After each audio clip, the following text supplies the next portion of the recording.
The time has finally come that we had a problem with our 2024 Colorado ZR2, and we've had a really decent long run. We've had this vehicle for almost 9 months, and we finally had our first major issue. And when I say major, it's really more of an annoyance, but we figured we should document it here in case you have this issue, because we actually fixed it without going to the dealership.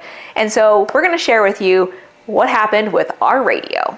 So anyone who has been following the Colorado forums since the new generation came out, so the 23s, 24s, and now the 25s, there has been something plaguing Colorado owners from the very beginning, and that is the dreaded radio bricking process. Now, our radio didn't brick, but we did have a quirky, weird issue, and I didn't record any of it, so I'm gonna walk you through this. Our radio, when you turn off the truck, when you open the driver door or any of the other doors, the radio turns off.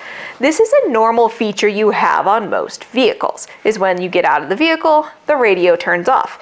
Now, if you decide to sit inside your vehicle, usually there's a 15-minute or less timeout, so you can hang out, jam to your tunes, and just kind of have a good old time. And if you want to keep them on longer, you have to obviously engage that auxiliary mode. Well, this problem occurred about 3 weeks ago at this point of recording. And all of a sudden, I was sitting watching Everett run a 5K, and I went to go sit on the other side of the truck because there is no stands here, so everybody just sits in their vehicles and watches their kids finish this 5K. And I went to the other side of the vehicle, and I was like, the radio didn't turn off. What in the world is that? Well, I didn't know it at the time. I was like, well, maybe I have it in auxiliary mode. And then all of a sudden the radio about 7 minutes later turned off. And I was like, huh, that's fine. I'll just listen to whatever music they have. And I'm like cheering Everett on. And then I didn't think anything of it until Dane drove the truck the next day. And he goes, have you been noticing that the radio isn't turning off when you open your door? And I was like, that's funny. Yeah, it happened to me yesterday. And so we started tracking this issue, and it came down to infotainment issue. It was stuck. The update was stuck in the infotainment, causing the radio to stay on. Now, we tried doing manual updates. This cannot update at this time. And then we were wondering what we should do. So we just kind of were like, you know what, let's not mess with it. We'll just take it to the dealership, make them force the update. Now, I couldn't get a hold of the dealership to even get me an appointment. They would never call me back, and I was like, whatever. Dane and Everett go on a spring break trip, and they end up taking the dirt bikes out into the middle of nowhere with no cell signal. So the truck is still doing what it's doing, but they brought the battery jumper. They were clearly aware they had another friend with them. So they weren't too worried about taking the truck at the time. Well, they come back, and it's still doing it. I was like, well, I'm making an appointment. I call, can't get through still, and I'm like, what is up? I'm just gonna have to go down there and make it an appointment and then try to get something later. Well, Dane had to drive up to Grand Junction, which is about an hour each way, and then somewhere in the middle he decided, oh, I'm in Whitewater, I'll just hit the update button, see if it works. It started working because he had clear cell signal. He had been driving in long enough, and then by the time he got home, it only had a couple minutes left for updating.